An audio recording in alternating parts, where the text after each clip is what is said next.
நண்பர்கள் அனைவருக்கும் வணக்கம்.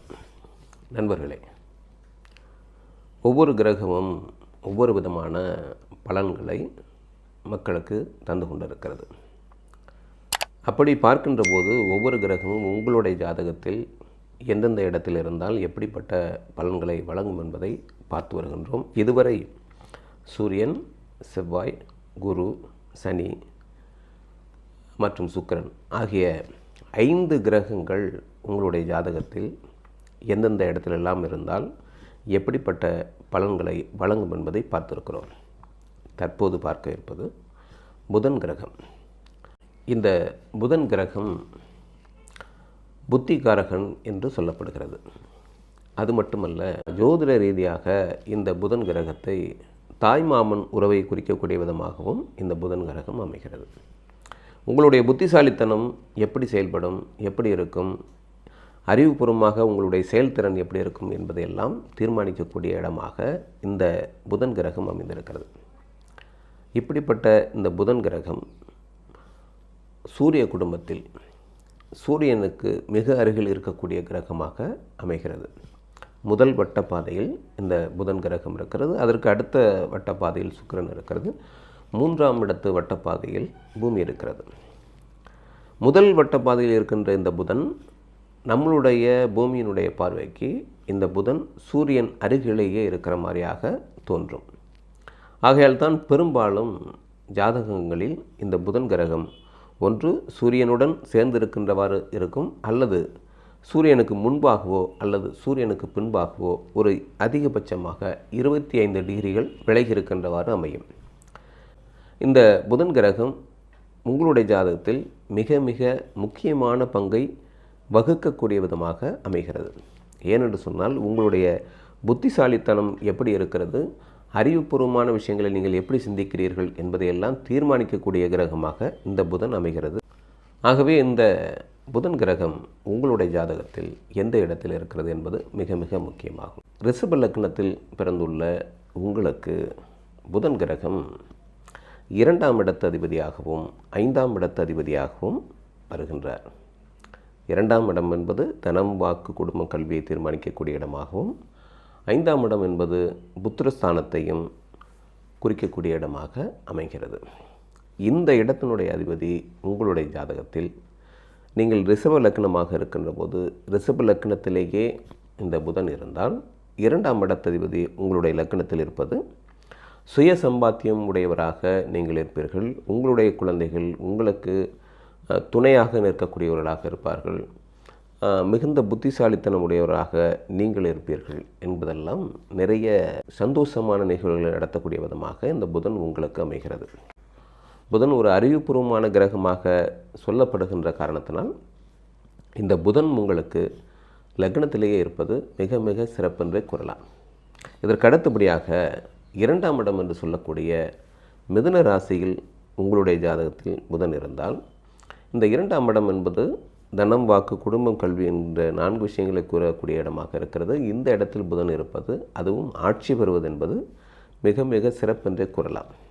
புதன் 2ஆம் இடத்தில் இருப்பது மிக கல்வி உயர்வுகளை உங்களுக்கு தரக்கூடிய விதமாகவும் இடம்பெயர்ந்த வாழ்க்கை உடையவராகவும் நீங்கள் பெரும்பாலும் இருப்பீர்கள்.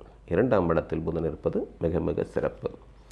இதற்கு அடுத்தபடியாக 3ஆம் இடம் என்று சொல்லக்கூடிய கடகராசியில் புதன் இருந்தால் இந்த 3ஆம் இடம் என்பது மறைவு ஸ்தானமாக குறிப்பிடப்படுகிறது ஜோதிடத்தில். 3ஆம் இடத்தில் புதன் இருப்பது என்பது பொதுவாக சொல்வது என்று சொன்னால் உங்களுடைய புத்திசாலித்தனத்தை பலகீனப்படுத்தக்கூடிய விதமாகவும், அறிவுபூர்வமான விஷயங்கள் எல்லாம் தெளிவான ஒரு முடிவை நீங்கள் எடுக்க முடியாதவராகவும் நீங்கள் இருப்பீர்கள். பொதுவாக இல்லீகலான விஷயங்கள் சம்பந்தமான விஷயங்களில் உங்களை ஈடுபடுத்தி விடக்கூடிய விதமாக இந்த புதன் உங்களுக்கு அமைகிறது. ஆனாலும் கூட மறைந்த புதன் நிறைந்த தனம் என்கின்ற சொல்லுக்கு அடிப்படையில் தனச்சேர்க்கை மிக அதிகமாக இருந்தாலும் அது உங்களுக்கு தவறான வழியில் வரக்கூடிய பணமாகவே பெரும்பாலும் இருக்கும். இந்த 2ஆம் இடத்து 3ஆம் இடத்தில் மறைவது அவ்வளவு சிறப்பானது அல்ல. இதற்கு அடுத்தபடியாக 4ஆம் இடம் என்று சொல்லக்கூடிய சிம்ம ராசியில் உங்களுடைய ஜாதகத்தில் புதன் இருந்தால் இந்த சிம்ம ராசி என்பது ரிஷப லக்னத்திற்கு 4ஆம் இடமாக வருகின்றது. 4ஆம் இடம் என்பது வீடு, நில, வாகன யோகத்தையும் மற்றும் தாயார் சம்பந்தமான விஷயங்களையும் குறிப்பிடக்கூடிய இடமாக இந்த இடம் அமைகிறது. இந்த இடத்தில் புதன் இருப்பது என்பது தாயார் சம்பந்தமான விஷயங்கள் எல்லாம் நீங்கள் செய்யக்கூடியவராக இருப்பீர்கள். தாயாருக்கு வீடு கட்டி கொடுப்பதோ அல்லது வாகன வசதிகளை செய்து கொடுப்பதோ அல்லது தாயாருடைய வீட்டில் நீங்கள் வசிக்கக்கூடியவரோ என்பது போன்ற சூழ்நிலைகள் உங்களுக்கு ஏற்படும். பொதுவாக சொல்வது என்று சொன்னால் இந்த 4ஆம் இடத்தில் புதன் இருப்பது ஒரு வகையில் ரிஷப லக்னத்திற்கு சிறப்பென்றே கூறலாம். இதற்கு அடுத்தபடியாக 5ஆம் இடம் என்று சொல்லக்கூடிய முதல் திரிகோண வீடாக இந்த கன்னி ராசி அமைகிறது. கன்னி ராசியில் புதன் ஆட்சி உச்சம் என்கின்ற 2 நிலையை அடைகிறது. ஆகவே 5ஆம் இடத்தில் புதன் இருப்பது என்பது ரிஷப லக்னத்தை பொறுத்தவரை மிக மிக சிறப்பென்றே கூறலாம். என்ன சிறப்பு என்று சொன்னால், உங்களுடைய புத்திரன் அல்லது புத்திரி அவர்கள் உங்களை விட மிகச் சிறந்தவர்களாக இருப்பார்கள், மிகுந்த புத்திசாலித்தனமுடையவர்களாக இருப்பார்கள். பெரும்பாலும் சிலருக்கு காதல் வாழ்க்கை அமையக்கூடிய விதமாக இந்த 5ஆம் இடத்தில் புதன் இருப்பது அமையக்கூடிய விதமாக இருக்கிறது. என்றாலும் ரிஷப லக்னத்தை பொறுத்தவரை இந்த 5ஆம் இடத்தில் புதன் இருப்பது என்பது மிக மிக சிறப்பென்றே கூறலாம். வீடு நில வாகன யோகங்கள் மற்றும் தனச்சேர்க்கை, புத்திரர்களால் வரக்கூடிய விதமாக இருக்கக்கூடியது என்று நிறைய விஷயங்களை இந்த 5ஆம் இட புதனை குறிப்பிடலாம். இதற்கு அடுத்தபடியாக 6ஆம் இடம் என்று சொல்லக்கூடிய துலாம் ராசியில் புதன் இருந்தால் இந்த 6ஆம் ராசி என்பது ரிஷப லக்னத்தினுடைய மற்றொரு ஆட்சி வீடாக அமைகிறது. இந்த இடத்தில் புதன் இருப்பது என்பது சிறப்பு என்று சொல்ல முடியாது, அதே போன்று அது நல்லதல்ல என்றும் சொல்ல முடியாத அளவு இருக்கிறது. ஆனால் 2ஆம் இடத்ததிபதி 5ஆம் இடத்ததிபதி 6ஆம் இடத்தில் மறைவது என்பது அது சரியானதல்ல. குடும்ப வாழ்க்கை, உங்களுடைய உடல்நிலை சம்பந்தமான விஷயங்கள் என்று சொல்லக்கூடிய இந்த 6ஆம் இடத்தில் புதன் இருப்பது என்பது காற்று சம்பந்தமான உங்களுக்கு நோய்களை தரக்கூடிய விதமாக அமைந்துவிடும். பெரும்பாலும் இங்கே ஒரு மிக முக்கியமான விஷயத்தை கூற வேண்டிய அவசியம் இருக்கிறது. என்னவென்று சொன்னால், ரிஷப லக்னத்தில் பிறந்துள்ள நீங்கள் நேரம் தவறிய உணவை எடுக்கக்கூடியவர்களாக பெரும்பாலும் இருப்பீர்கள். அப்படி நேரம் தவறிய உணவை நீங்கள் எடுக்கின்ற போது வயிறு சம்பந்தமான பிரச்சனைகளை உங்களுக்கு ஏற்படுத்தக்கூடும். காற்று கிரகமான புதன் இங்கே இருக்கிறது. உணவு ஒவ்வாமை என்கின்ற சூழ்நிலை ஏற்படுத்தும். காற்று சம்பந்தமான பிரச்சனைகளை, வாயு சம்பந்தமான பிரச்சனைகளை உங்களுக்கு ஏற்படுத்தக்கூடும். ஆகவே இந்த விஷயத்தில் கொஞ்சம் நீங்கள் கவனம் எடுத்துக்கொண்டால் இந்த 6ஆம் இட புதன் என்பது உங்களுக்கு ஓரளவுக்கு சிறப்பாக இருக்கும் என்று கூறலாம். இருந்தாலும் 6ஆம் இடத்தில் புதன் இருப்பது என்பது அவ்வளவு சிறப்பல்ல. இதற்கு அடுத்தபடியாக 7ஆம் இடம் என்று சொல்லக்கூடிய விருச்சிக ராசியில் புதன் இருந்தால் இந்த 7ஆம் இடம் என்பது உங்களுடைய வாழ்க்கை துணையை குறிப்பிடக்கூடிய இடமாக இருக்கிறது. அதே போன்று உங்களுடைய தொழில் ரீதியான பங்குதாரரை குறிப்பிடக்கூடிய இடமாகவும் இந்த 7ஆம் இடம் அமைகிறது. ஆகவே குடும்ப உறுப்பினர்களே உங்களுக்கு பங்குதாரராக வரக்கூடிய சூழ்நிலை ஏற்படக்கூடிய விதமாக இந்த 7ஆம் இடம் தான் அமைகிறது. அது மட்டுமல்ல, இது 2வது கேந்திரஸ்தானமாகவும் இந்த 7ஆம் இடம் உங்களுக்கு இருக்கிறது. ஆகவே இது ஒரு வகையில் உங்கள் உறவு சம்பந்தமான முறையில் திருமணம் செய்து கொள்ளக்கூடியவராகவும் நீங்கள் இருப்பீர்கள். அது மட்டுமல்ல, குடும்ப உறுப்பினர்களே நீங்கள் பங்குதாரராக அடையக்கூடிய விதமாக நீங்கள் இருப்பீர்கள். இன்னும் சொல்வது என்று சொன்னால், உங்களுடைய தந்தை என்ன தொழில் செய்கிறாரோ அல்லது தந்தை என்ன வேலை செய்கிறாரோ அதை தொடர்ந்து செய்யக்கூடியவர்களாக நீங்கள் இருப்பீர்கள். 7ஆம் இடத்து புதன் ரிஷப லக்னத்தை பொறுத்தவரை மிக மிக சிறப்பென்று கூறலாம். இதற்கு அடுத்தபடியாக 8ஆம் இடம் என்று சொல்லக்கூடிய தனுசு ராசியில் புதன் இருந்தால் ரிஷப லக்னத்திற்கு இந்த 8ஆம் இடம் என்பது ஒரு மறைவு ஸ்தானமாகவே சொல்லப்படுகிறது. அதுவும் 2ஆம் இடத்ததிபதி 5ஆம் இடத்ததிபதி 8ஆம் இடத்திற்கு செல்கின்றது என்பது ஒன்று எதிர்பாராத அதிர்ஷ்டத்தை கொடுக்கக்கூடிய விதமாகவும் மற்றொன்று எதிர்பாராத இழப்புகளை குறிப்பிடக்கூடிய இடமாகவும் இந்த 8ஆம் இடம் அமைகிறது. உங்களுடைய தனச்சேர்க்கை என்பது திடீர் என்று வரக்கூடிய விதமாக இருக்குமே தவிர ஒரு நிரந்தரமான வருவாய் வரக்கூடிய விதமாக உங்களுக்கு இருக்காது. அதே போன்று உங்களுடைய குழந்தைகள் மூலமாக நீங்கள் பெறக்கூடிய விஷயங்கள் திடீரென்று மகிழ்ச்சியையும் திடீரென்று உங்களுக்கு கஷ்டங்களையும் தரக்கூடிய விதமாக உங்களுடைய புத்திரர்கள் பெரும்பாலும் இருப்பார்கள்.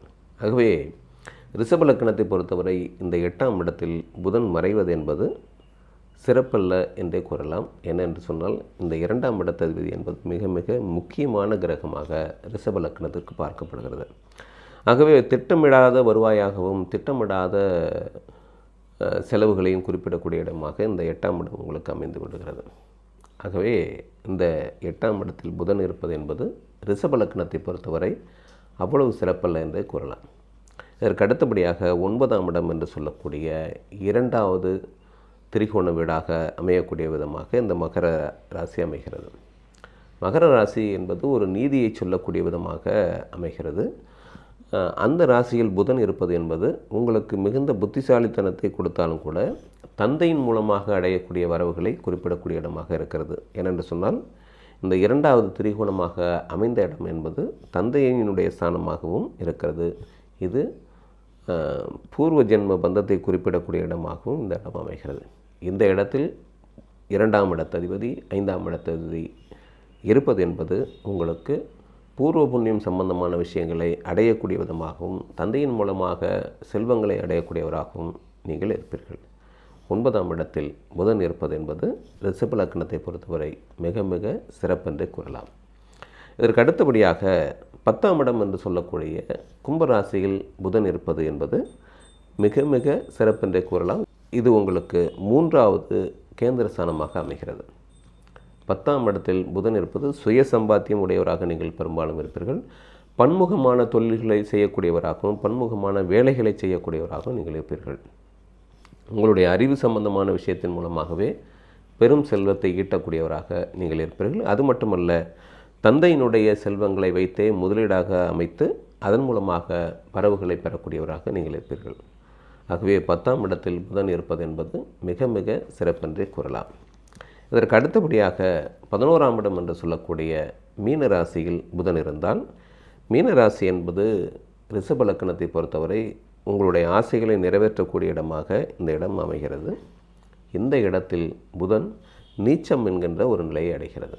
வலிமையற்ற தன்மையை அடையக்கூடிய விதமாக புதன் இருக்கிறது என்றாலும் கூட இது 11ஆம் இடமாக உங்களுக்கு அமைகின்ற காரணத்தினால் நீங்கள் விரும்பியபடி தனச்சேர்க்கையை ஏற்படுத்தி கொள்ள முடியும், நீங்கள் விரும்பிய வேலையை செய்ய முடியும். என்றாலும் கூட அதில் சிறப்பான ஒரு முன்னேற்றத்தை அடைய முடியாமல் போகும்.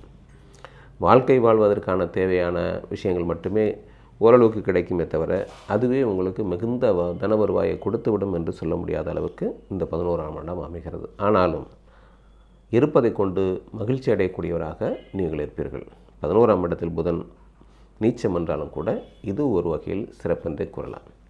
இதற்கு அடுத்தபடியாக 12ஆம் இடம் என்று சொல்லக்கூடிய மேசராசியில் புதன் இருந்தால், இந்த 12ஆம் இடம் விரயஸ்தானமாக ஜோதிடத்தில் குறிப்பிடப்படுகிறது. அதுவும் ரிஷப லக்னத்திற்கு 2ஆம் இடத்த அதிபதியும் 5ஆம் இடத்த அதிபதியும் 12இல் இருப்பது என்பது இது விரயஸ்தானம் என்கின்ற அடிப்படையில் இருக்கின்ற காரணத்தினால் நிறைய தொழிலுக்காக முதலீடு செய்து அதை இழக்கக்கூடியவராகவும், புத்திரர்கள் மூலமாக நீங்கள் நிறைய செலவு செய்யக்கூடியவராகவும், அவர்களிட்டு பயனடைய முடியாதவராகவும் நீங்கள் இருப்பீர்கள்.